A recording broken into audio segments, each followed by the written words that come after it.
Howdy, with this video, I want to show you how to do journals 1 through 3 that are coming due on Wednesday, June 5th. Hopefully you've already done the intro paragraph and the syllabus quiz. Basically going to format the journals just like you did the introduction paragraph, and put all three journals in one Word document. But to find that assignment, you're going to go to the content page. I already had it there. You come down here to journal entries, and you'll see the link. It's just one link on that area. And you'll see the prompts here. We're going to do 3 journals at a time. And the idea is that these journals are free writing exercises. I don't grade them on spelling, grammar, or sentence structure. You don't get a lot of detailed commentary. You'll get plenty of that with the essays. But yeah, it should be in English, right? Don't write on a little white butterfly 20 times or something. But the main idea is that I'm looking to see that you've read the material within the particular prompt and responded to it in an intelligent manner. Looking for about 150 to 200 words. 150 is the minimum. You can go over 200, but you don't get extra credit or anything. But if you're just kind of in the flow and I just want to finish the thought or something, you can go over 200. But make sure you make that 150 word minimum with each entry. There might be one or two where that doesn't apply, but for this first week, definitely each should be 150 words.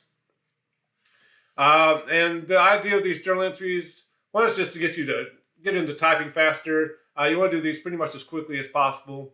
Maybe do a quick grammar check, and then you're done, right? And again, use the same formatting as you did that introduction paragraph, with the header, with the page number, then your name, my name, class and section number, and then date. And then center of the title will be Journal 1. And you'll just come here to the prompt, kind of a softball prompt to begin with. Once you talk about your general experiences with writing in school. When's the last time you wrote an essay? For some people, it was last month. For other people, it was last century. We get a wide range of students, and particularly in these summer courses and these internet courses. Usually, I'm not the oldest person in the class. I'm turning 60 this summer, so it can be kind of interesting. Did you have pretty good experiences with writing? Were they horrible? When I was in high school, I was not much into my English classes for some reason. I don't think it was the teacher's fault. I just think I was 17 years old and didn't care. But something happened later on in life. And I just kind of accepted the reality I was presented with at the time and just, did enough work to keep my mother off my back and keep my car. But obviously as I matured, writing became more important to me, to the point I'm teaching it. But does it come easy for you? It doesn't for me. I'm a slow writer. I get mad at myself and then I'll delete things. And I watch other people and they're smiling and typing and have a great old time. It's the best thing they've ever done. And I'm just like, what are you so happy about? Writing's hard. But it's not for everybody. I'm just kind of asking, what's it like for you? What type of environment do you like to work in? Do you listen to music? Do you have to have complete silence? Just asking you basically your experiences with writing and what kind of environment you're writing in. But again, you're going to get to 150 words as fast as you can. I get all kinds of interesting ones for that first one. Right now my kid is setting a fire in my kitchen while I try to do this journal entry. So people work in all types of different environments. I'm just asking about you. Generally, you're going to have to go to a reading assignment or reviewing assignment. And that's what you're going to start doing with the second one. It's a short video on growth mindset. This one's going to open up in D2L. Carol Dweck is one of the world's leading sometimes you may have to hit field the of start button to motivation, make it and go. she's the Lewis and Virginia Eaton Professor of Psychology. But it's just a quick video. How do I get back? There we go. On growth mindset. If you've never heard about it before, it's just, how do you think about learning? Are people just born smart? Or do you develop, your intelligence and your abilities through practice and hard work? It's kind of a age-old question. Now they've kind of presented to something new and call it growth mindset. But we were, people have been talking about that forever. I just want you to discuss your reactions to the ideas in the video. You don't have to agree with the ideas in the video. They throw out a lot of different ideas. And it's kind of interesting if you have children and you think about, well, how do you How do you praise your child? Is it creating this fixed mindset that might cause them some problems?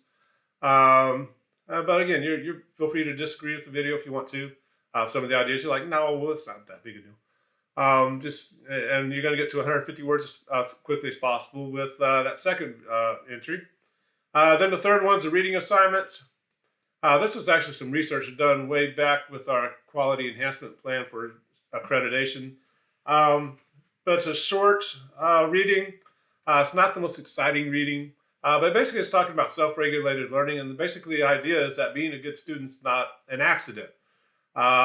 Good students have certain behaviors, and kind of the question is, are you, engaging in those good behaviors so that you can be a good student and be a self-regulated learner? And this is also what our first essay is going to be about. And we're going to start working with these profiles of profile points of a self-regulated learner. And you're going to see not everybody is good at all of these. Some of these you kind of read and kind of like, oh yeah, I need to work on that. I'm bad about where'd it go? Attributing failure to use of ineffective strategies. I tend to do the same thing over and over and just get madder and madder, and it doesn't work, and then I get frustrated. Then one of my kids will go like, well, "Why don't you just do it like that?" And I'm like, "Why don't you be quiet? I'm the adult here." Then once they leave, I'm like, "All right, I better figure out a different way to do this. I'm going to drive myself crazy." And it talks about the cycle of self-regulated learning. Some of it might be kind of obvious, but kind of the first essay is going to deal with: are you a good self-regulated learner? If not, what can you do to improve on that process and become one? Because college doesn't get easier, right? So you want to have those self-regulated learning skills and know what you're about. But again, with the journal entries, take me back to that. You're looking to get 150 words out of each prompt, so 450 words minimum. But again, try and go as fast as, not has to make sense, but try and move as quickly as possible. Don't try and write the greatest journal entry ever written in the history of ever. Just show me you've thought about the prompt, or you watched the video, or you read the reading, and get to 150 words as quickly as possible. And you'll see we'll do 3 more with the next essay, then 3 more with the next essay. And again, they're just designed to get us ready for the essay assignment, get us thinking about things. But if you have any questions as you work on those, be sure to let me know. One thing, I do want all 3 entries in one document. Please don't send them separately. So just, journal 1, type it out. Same document, journal 2, type it out. Then journal 3, type it out. But if you have any questions as you work on them, be sure to let me know, and we will talk to you later. Bye-bye.